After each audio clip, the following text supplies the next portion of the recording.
Jeric, so kamusta po yung nakita niyo yung reaction ng mga tao na sobrang ganda after panood yung tutubakan ng tatay ko, especially with your performance? First of all, una ako rin na gulat ako sa reaksyon ng mga tao. Saka maganda yung movie, bagong approach, bagong comedy. Hindi yung the usual na comedy movie. Ang galing po ng mga action scene niyo dito, parang kayo po ba yung nag-direct nun or gumawa? Yung lang sa amin ni Giano, kami lang gumawa. Kumbaga may impact po talaga sa tao, talagang sa towards the end po. Yeah. Actually, nalook sa akin yung movie na yun. Nag-guest ako dun sa yung show nila sa 5. Napag-usapan lang namin. Sabi ko sige. Kumusta naman po si Direk Giano bilang director na? Magaling. Ang sense of humor ni Giano, iba. Hindi yung hindi corny. Talagang pang mga bagong viewer. Nakita po talaga namin na na-miss niyo po talaga yung action po talaga. Na-miss niyo po talaga. Nakita po. Lahat naman kami, lalo na yung mga action star, namimiss nila yung action. Anong po reaction na nandun po si Senador Robin and halos yung mga ibang mga kasabayan po ninyo nandun? Tuwa naman ako maraming sumuporta dun sa pelikula yung first directorial job ni Giano. Kita naman natin yung suporta ng mga kaibigan natin, mga artista nandun. Actually hindi ako umattend ng mga premiere night ng sarili kong pelikula eh. Pelikula ko yun Pero dito kay Giano, umattend ako, suporta. Bukod naman po dito, ano po yung naabangan niya po namin sa inyo? Any upcoming shows? Ngayon po, meron po akong gagawing movie. Ang title po namin Sagradong Bakal. Hindi po, ibang production, pinagbibidahan po natin yun. Pelikula po ito o teleserye? Hindi, movie siya, pelikula. Yun po ipapalabas?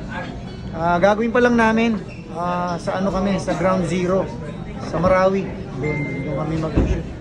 Kumusta naman po sina Algio naman po and yung anak po niya? Sino po? How's the relationship of Algio and your daughter? I haven't seen them for about a month.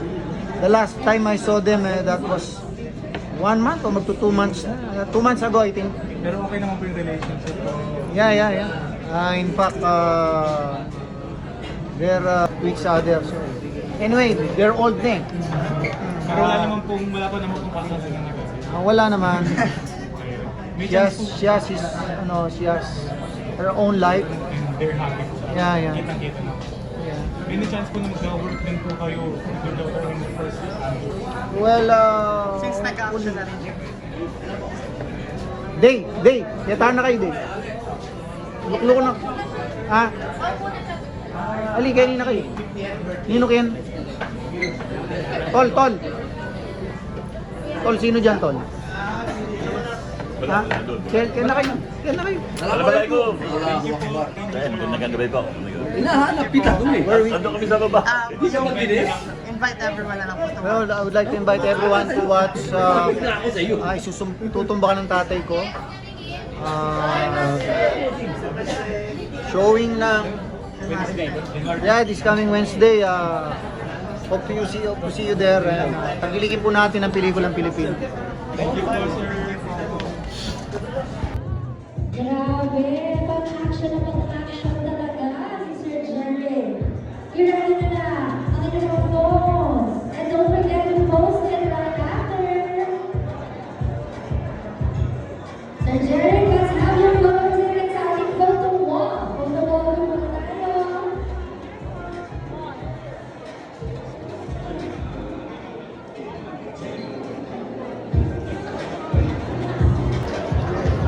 Alright, Sir Jerry, let's have one more photo sa gitna naman ng ating red carpet.